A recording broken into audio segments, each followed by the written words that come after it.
Hello बच्चों, तो कल के हमारी जो टॉपिक थे वो था जीवन परिचय। जीवन परिचय आपको बता चुके हैं, जो कि आपका जीवन परिचय कौन कौन सा आता है वो बता चुके हैं। तो आज की हमारी कहानियां हैं, कहानियां मतलब आज की जो हमारी टॉपिक से कहानियां हैं। ठीक है, कहानियां कौन कौन सी आती है? 5 नंबर की कहानियां आपकी थी, 6 कहानियां हैं। 6 कहानियां में से 2 कहानियां आती है, वो भी याद करके। किसी एक कहानी को ही लिखना था आपको, दोनों कहानी नहीं लिखा था।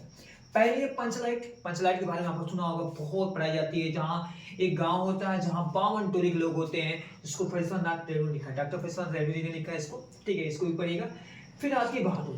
बहादुर जो एक नेपाली बच्ची की कहानी होती है, जिसको अमरकांत जी ने लिखा है। ये भी बड़ी प्यारी कहानी है।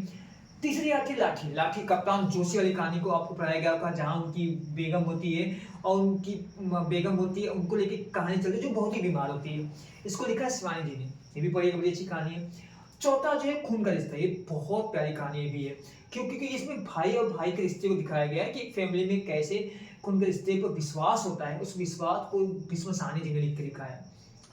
पांचवा धुरी आता है, ये राजा की कहानी है, जिसको जयेंद्र कुमार ने लिखा है। एक राजा होता है जिसका नाम रिपु दमन होता है, वो ध्रुव की यात्रा करने जाता है, किस प्रकार से वो वापस आता है, फिर दोबारा ही जाते हैं और कैसे कैसे मरते हैं। पूरी कहानी हम जयेंद्र कुमार जी द्वारा लिखी है, इसको पढ़िएगा, बड़ी प्यारी कहानी है। छठवां कर्नासा की हाल। ये बिहार की कहानी ली गई है, जो कर्नासा नदी पर बेस कहानी है और ये शिव प्रसाद सिंह ने लिखा है। ये एक अंधविश्वास की कहानी है, इसको पढ़िएगा, बड़ी प्यारी कहानी है।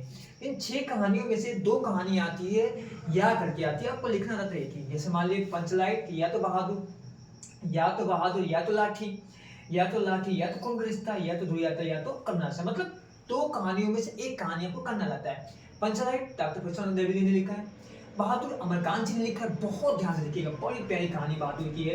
पंचलाइट की वन ऑफ द मोस्ट कहानी मुझे लगती है, बड़ी प्यारी लगती है। लाठी, ये भी बहुत बहुत अच्छी कहानी है। खून का रिश्ता, ये भाई भाई के रिश्ते को दर्शाएगी कि किस प्रकार से एक भाई को दूसरे भाई को कितना विश्वास है या नहीं है, इसकी दिखाएगी। ध्रुव यात्रा एक राजा कहानी है, जो यात्रा जाते हैं, इसको भी ध्यान देखिए, बहुत प्यारी कहानी है। और कर्नाटक यहाँ है, ध्यान रखिएगा, जब भी आप कहानी लिखिएगा तो राइटर का नाम मोस्ट जरूरी है, कि किस राइटर ने इस कहानी को लिखा है। ठीक है, तो ये कहानियां आपको पढ़ के जानी है, 5 नंबर की पूछ जाती है। तो कल बताया जीवन परिचय, आज बताया कहानियां। तो कल चलेगा आपका ग्रामर। थैंक यू, ध्यान से देखिएगा, उत्तर। ठीक है।